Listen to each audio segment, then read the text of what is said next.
How do guys, welcome back to Edgar TV. Yes, it's not the fancy lights and the studio, but we're going to get a Pro Tour roundup in here nonetheless, and that's the most important thing.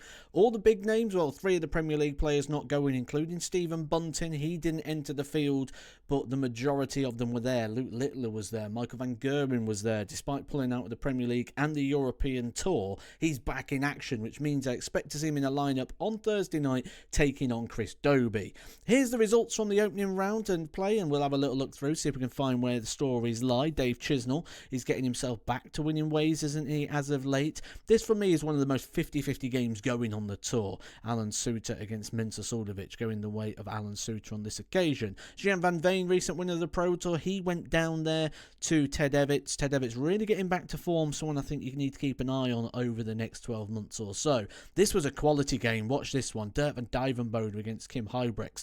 Dirk kicked off that game, averaging over 120 in the first couple of legs. Really did get flying. Mickey Mansell squandered a 4-1 lead against Luke Humphries, who did come through in the end. Mickey Mansell missing a couple of opportunities at the back end of the game to get the job done or to get himself into position. Michael Smith, again going out first round, 6-1 to Carl Sneed. A huge upset there. Gerwen Price going out to Robert Owen, again regarded as an upset due to the fact of Premier League form of Gerwen Price. Bradley Brooks dominated Q School. Good performance, 114. He's now arriving on the Pro Tour, starting to show the levels that he did during Q School week. Dimitri van den Berg's form continues to slide, and his position in the rankings could be in some serious doubt soon. But this was the big upset of the round. Luke Littler 6-3 to Dylan Slevin. 90 average for Luke Littler. Keep an eye on that. Maybe just not enjoying the Pro Tour. Never really did look like something that would suit Luke Littler. Michael van Gerwen played okay but lost out to Mike Kijvenhoven, but that loss there, we'll see what he does tomorrow. I think he's going to withdraw. My personal opinion is Michael van Gerwen withdraws tomorrow. Then it'll be interesting. Certainly in regards to the preview that I'll be doing Thursday night, I'm probably going to be going with Chris Dobey in that head-to-head clash, if truth be known.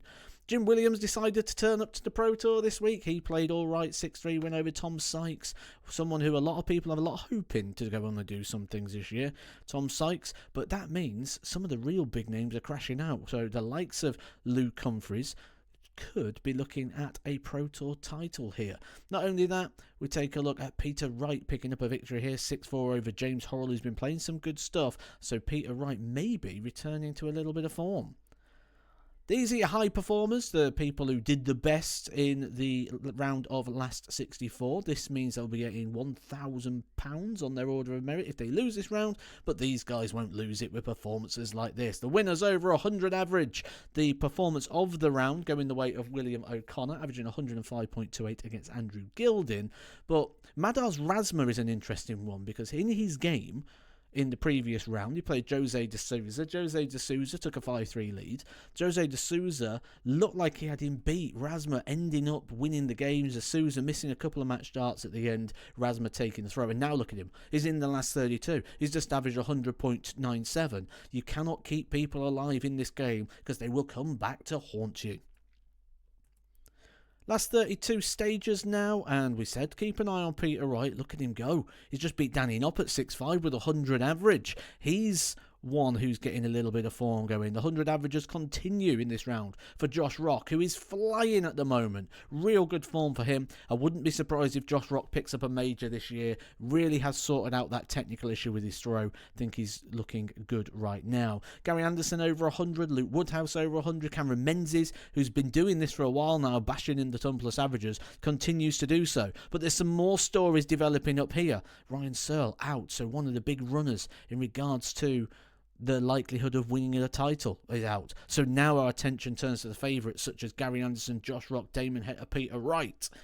Vessel Nyman continuing his great form. He's getting back to the winning ways of last year. And Adam Lipscomb, for me, this is one of my favourite stories of the year. If you remember in Q School, Adam Lipscomb was knocked out in the first stage, was on his way home before he got a phone call from the PDC to say, Dave Pallett doesn't want to play stage 2. Do you want the spot? He's come back. He's played stage 2. He's got a tour card. Not only has he got a tour card, he's watched a Pro Tour final and he's on for it again.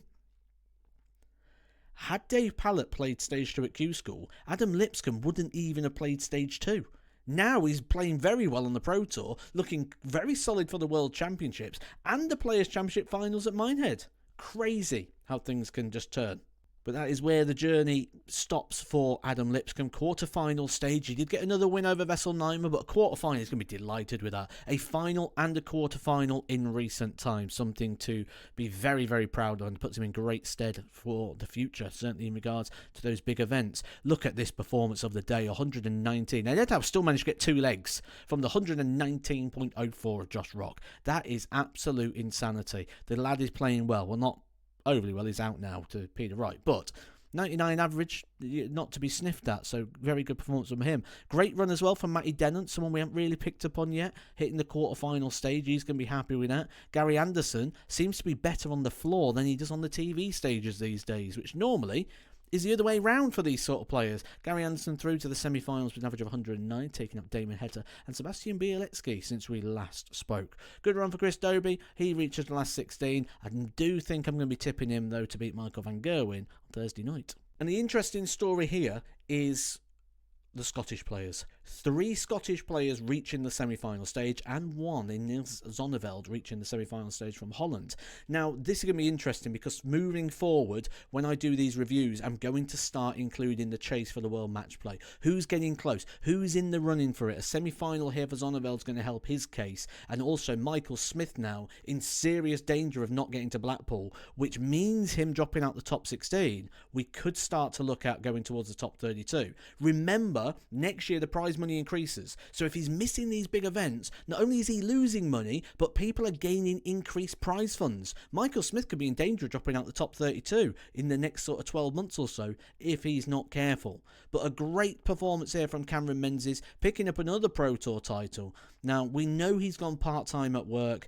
We know that, but I think now the time is going to come where he's going to have to start taking it like a bit more, be a full-time professional, because he's picking up a lot of money now. He's in all the big events, another Pro Tour title there. But I think not only is the story of Cameron Menzies one that people are going to be enjoying because it's an entertaining watch. Some people will love him, some people will hate him, but you know what? It means you care. And if you care about his result, that means you care about the player, which is great for darts. Peter Wright reaching the final. I think that's one of the big stories of the day today. It's a great run for Peter Wright. Great to see him back in the sort of not winners enclosures, but the finals. Who knows what that could do for his confidence as we get closer to sort of the World Match Play season now. Hopefully, we start to see Peter Wright coming to his best. Are you happy with Cameron Menzies winning? Let me know in the comments section. I know he's divided opinion at the moment from what is happening over on the European Tour events. But that's a very quick roundup of everything you need to know in regards to what's happened today. Keep your eyes on Jose and Michael Smith. They're in big danger. I'll let you know about the match play race. I'll let you know everything you need to know about who's going to be in for tour cards as well. We'll be keeping our eye on that, and I'll be doing a video on that very soon as well. So hit the subscribe button. I'm going to take a breath because I've just bombarded you with information for the last 10 minutes. Have a good day. Catch you soon.